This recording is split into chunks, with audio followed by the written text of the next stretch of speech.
E aí, meu terceiro ano, bom dia. Voltei. Assim, não voltei 100%, né? Mas voltei.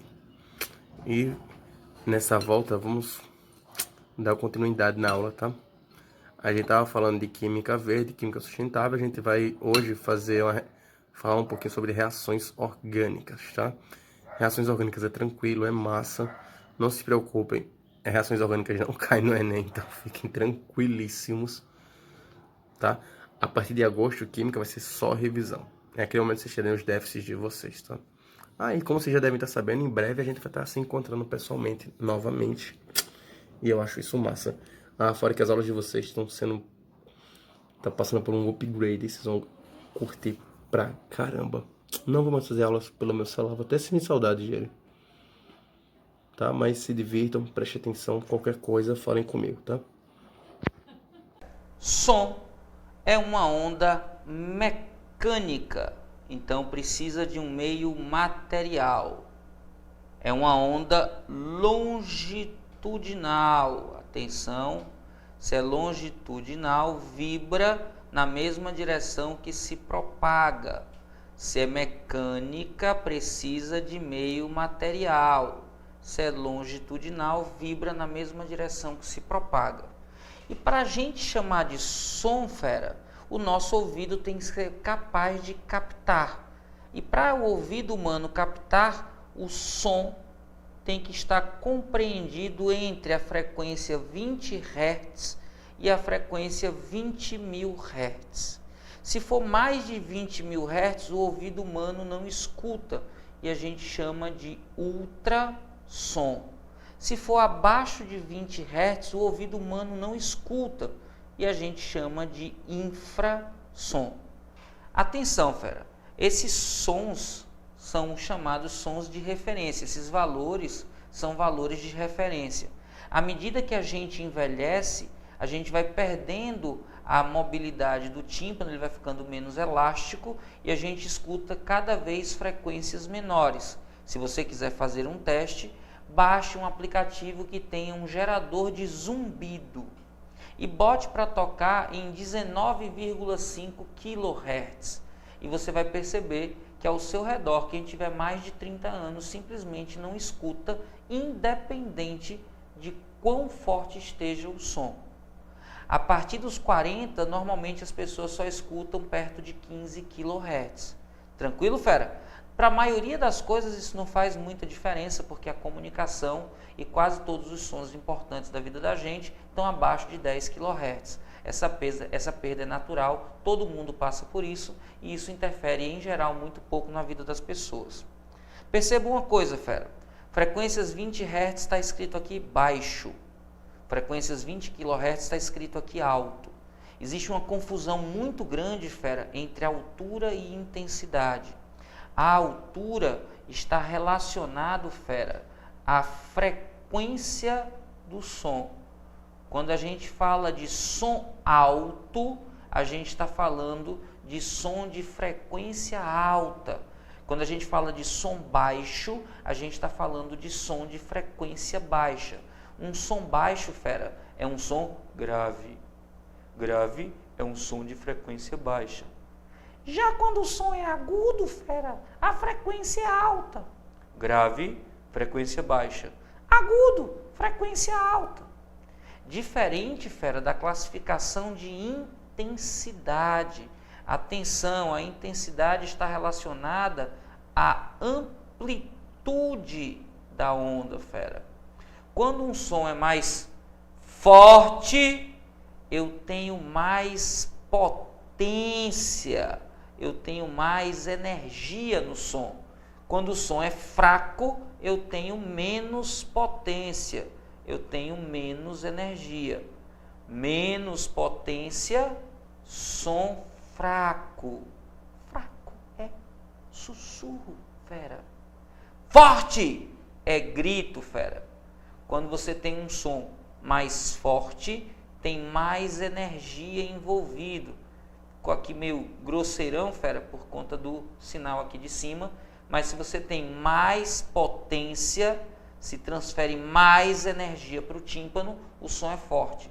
Se transfere menos energia, o som é fraco. Fraco é sussurro, forte é grito. Diferente de timbre.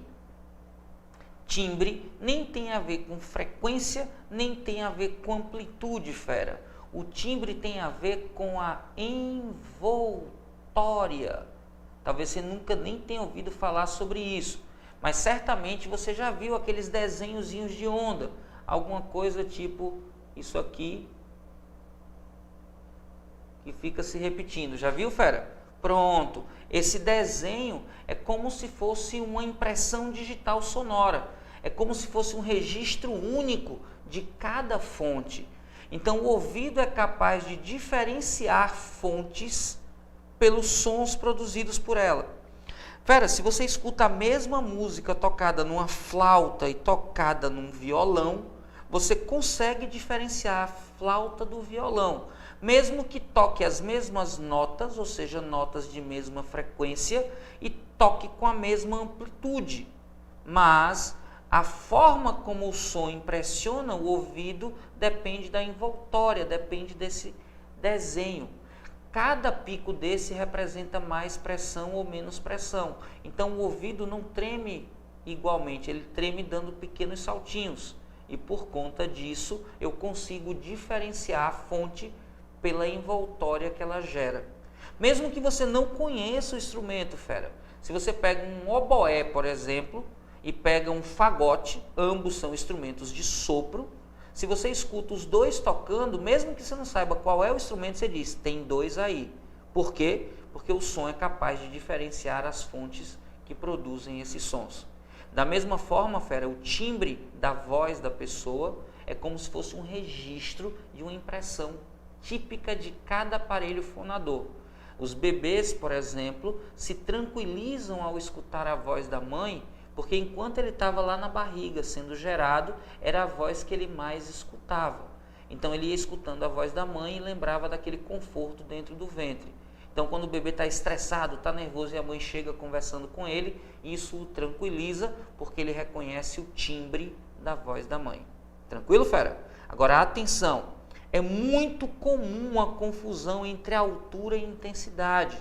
As pessoas pensam que forte é o mesmo que alto. Alguém está lá ouvindo um som de bate-estaca. Tux, tux, tux, tux. No máximo volume alguém bate. Baixa o som que está muito alto. Na verdade, fera, se está no máximo volume, está com muita potência. Então o certo seria dizer... diminui a intensidade, pois o som está muito forte. Cuidado com isso. E quando a gente fala de intensidade, fera, a intensidade sonora é a razão entre a potência e a área que é atingida. Lembrando que essa área, ela cresce como uma casca esférica. Então essa área ela cresce proporcionalmente à distância ao quadrado. Por isso, a relação entre a intensidade sonora e a distância da fonte ao observador é uma relação de inversa com o quadrado. Se você tem dois observadores e um está 10 vezes mais afastado, a intensidade de quem está mais longe vai ser 10 ao quadrado, que dá 100 vezes menor. Quanto maior a distância, menor vai ser a intensidade recebida. A mínima intensidade, fera, a intensidade mínima, que normalmente a gente chama por I0, vale 10 elevado a menos 12 watts por metro quadrado. Também esse valor, fera, é um valor padronizado, isso é uma média. À medida que as pessoas envelhecem, elas vão precisando de estímulos cada vez mais fortes.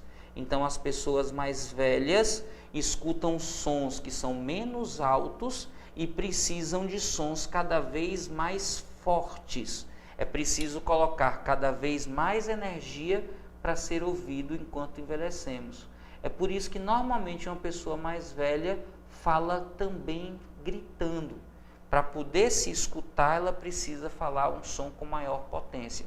Você percebe que a pessoa está perdendo a acuidade auditiva quando ela começa a falar cada vez mais forte. Isso significa que ela está precisando de um estímulo cada vez maior.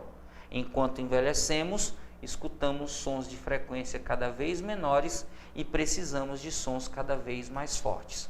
Tranquilo, fera? Agora, como você já sabe, vai dar uma acompanhada nos exemplos e esses exemplos também vão estar no material que está lá no notebook. Se você ainda não sabe o que é notebook, você caiu aqui sem querer, seja bem-vindo, inscreva-se no canal e aí dá uma olhadinha no vídeo que vem antes das questões. Olha aí, fera, como eu comentei já no início do vídeo, todo o material vai estar disponibilizado para você nesse aplicativo super legal que eu conheci, que é o Notebook. Você baixa ele tanto na loja para iOS como para Android. Aí embaixo no vídeo você tem os links. E olha que legal, fera, clicou, você já abre numa timeline onde você tem todos os materiais dos professores. E aí, se você quiser o material específico do Física Total, o que é que você vai fazer? Clica aqui na lupinha e tudo que você quer saber do Física Total, basta falar #FT procurar. E aí, fera, você vai encontrar uma lista com todas as postagens que eu já fiz antes. Olha só elas aqui, perceba, veja que tem muita fotografia de quadro, fera, porque às vezes os alunos faltam a aula e eu fotografo a minha aula toda para eles. Inclusive, se você quiser acompanhar minhas aulas, é só dar uma olhada, toda segunda-feira eu atualizo.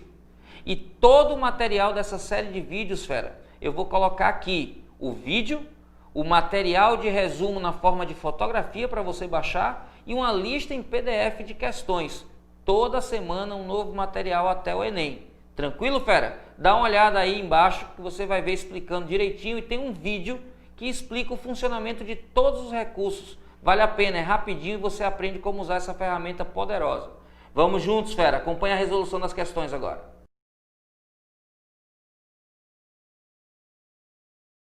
Olha aí, fera. Ao tocar um violão, um músico produz ondas nas cordas desse instrumento.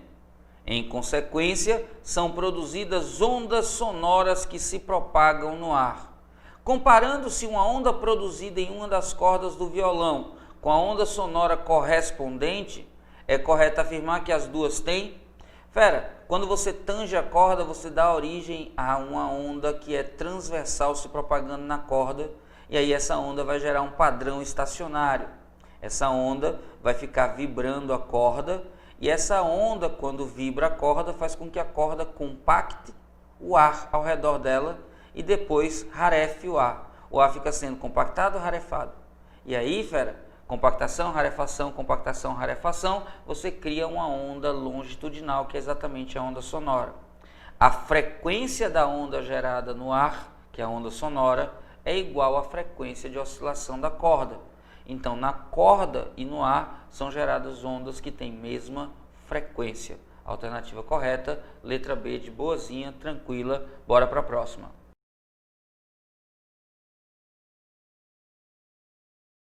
Olha aí, fera, questãozinha da UFF. Ondas sonoras emitidas no ar por dois instrumentos musicais distintos, ou seja, instrumentos diferentes, 1 e 2, têm suas amplitudes representadas em função do tempo no gráfico a seguir. Fera, presta atenção no gráfico.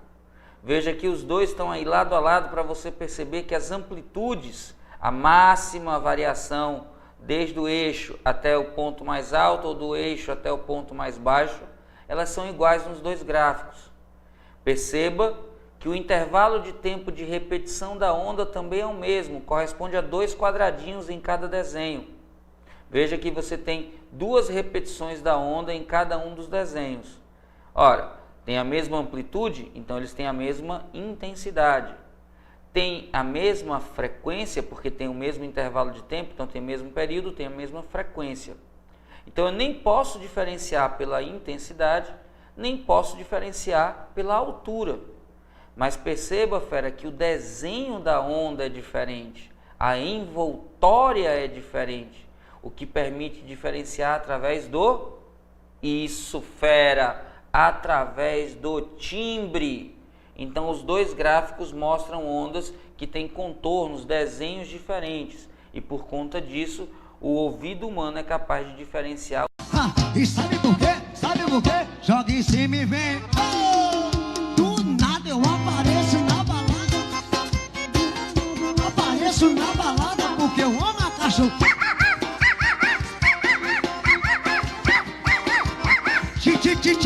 Do nada eu apareço hoje. Olha, eu tô com 2 telefones, olha. Ai, ai, ai. Porque eu amo a cachorro. Olha a pressão. Joga na